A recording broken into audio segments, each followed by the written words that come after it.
Hello, it's Crazy and welcome back to another Origin Showcase video. In this Origin Showcase video, I'm going to be showcasing the Ice Golem base Origin created by the user known as 𝓵𝓷𝓷𝓴𝓼 from the Origin's Discord server. This mod is for version 1.17.1/1.17 and only requires the normal Origins base mod, so you don't need any of the extra mods that you might need for most other data pack, as this only relies on the mechanics that comes from the original Origins mod. The Ice Golem is an Impact 3 base Origin, meaning it has a maximum amount of impact on your game. The description of this Origin is the Iron Golem made of ice. But before we get into it, there's over 115,000 of you guys who consistently watch a majority of my videos, and I highly appreciate it if you guys just check to see if you subscribe. A lot of people just watch YouTube videos and don't actually ever subscribe to people, and I'd highly appreciate it if you do so, as it means a lot to me. As well as go check out my Twitch account. I've been streaming fairly consistently over there, and don't worry, there's going to be a members SMP stream later on, like this week. I bet it's coming, don't worry about it, I'm not abandoning streaming here. Either way, let's get into the abilities of this Origin. Moving into the first thing, which is obviously the most obvious thing, your blue transparent skin. Since you're made of ice, you're blue and you're also transparent. You already know what this looks like because you just saw it in the intro. We don't need to spend too much time waddling over it. Moving to the next one, you got Snowball Throw. Your primary Origin key, which is your primary ability, you can throw snowballs. This ability just throws like normal, ordinary snowballs you all know and love, like the same old things that are almost completely useless aside from getting rid of the end crystals in the end dimension, annoying blazes because, you know, it's snow. It hurts them because they're made of fire,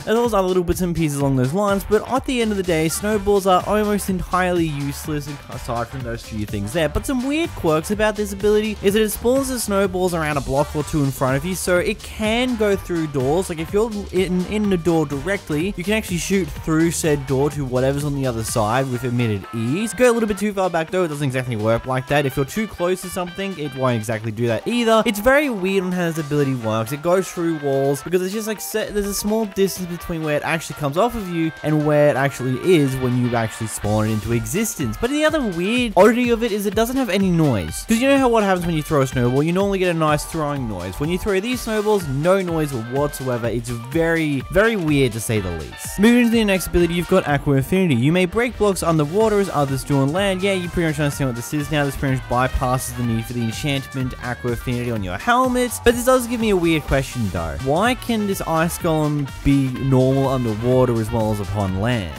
We'll probably understand a little bit more as we go through the abilities, but this is a weird thing to put on very early on in the ability list. But yeah, it does exactly as I said on the tin. You break blocks faster underwater than what you normally would. Moving into your next ability, you've got Wet Eyes. Your vision underwater is perfect. Yeah, this is just night vision underwater. It's what the, you know, the beautiful conduit gives you normally underwater as well. So yeah, I guess this is getting interesting already. Moving into your next ability, you've got Slender Body. You can reach blocks and entities that are further away than you from normal. This ability change allows you to reach up to 7 blocks away from you with either hitting mobs or breaking blocks, and this kind of works in a diagonal pattern where you can go to 4 blocks in a diagonal direction. But if you look at the perfect area of a block in a diagonal direction, you can actually break the block at the top, but you can't break the bottom one. Pretty much you can break anything 7 blocks away from you at an even eye height, but if you have to look down, it's only when it's straight ahead of you can break 7 blocks of that away from you. It's very weird how that works, but I hope you understand it there. You've got a 7 block range. Moving to the next ability, you've got Strong Arms. You are strong enough to break natural stones without using a pickaxe whatsoever. These type of abilities always seem to sound cool whenever you read them on paper, but when you actually use them, they're overall just forgettable and not really have a good use to it. First off, you still can't break cobblestone and get the cobblestone from it. You can only do it with stone, which is a very weird quirk. To say the least, you can mine stone and get the cobblestone from it, but you're just unable to mine the cobblestone. Like if you mine the cobblestone and break it, you won't get the item from it, which is interesting to say the least. And even forgetting that issue there, you still mine at the very slow normal speed that you do when mining with your bare hands normally. I feel like that's always a massive issue when it comes down to it. Like people think like, oh my god, let's add the ability to mine your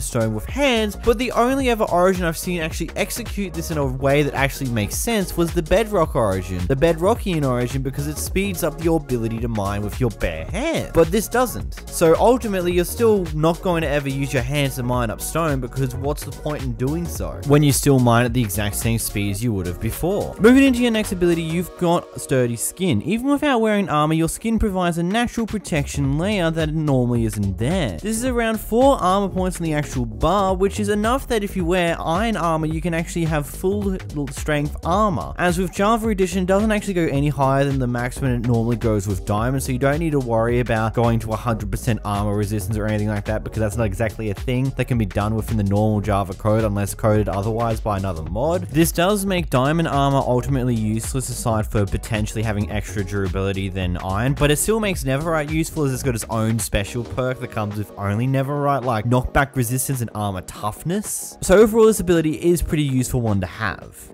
It also gives you max armor points when you have a full set of chainmail armor, but the likelihood of you getting a full set of chainmail armor, unless with villagers, is pretty low, so we pretty much ignore that.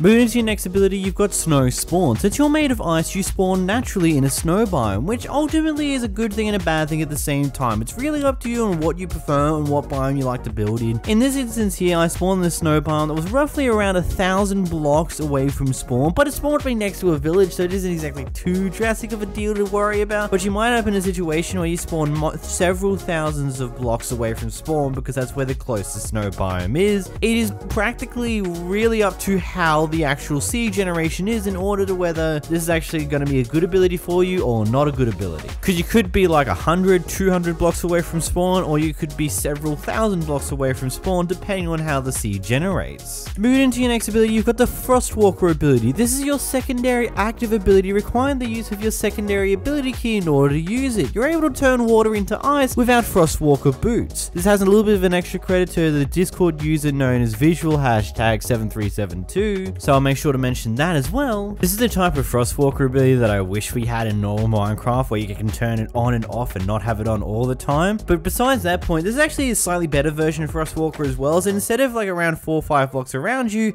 it actually goes to around like 8 blocks in total around you, going a lot further than the normal Frostwalker does as well. And it seems to last a bit notably longer than what normal Frostwalker does as well. And of course, the added bonus that you can easily disable it and not have to remove your armor at all to get rid of it. I wish this was just normal Frostwalker, where you have the ability to disable the effect of it without needing to take / remove your boots. Moving into your next ability, you have Frosty Tusks. You're able to collect snow and ice with your bare hands.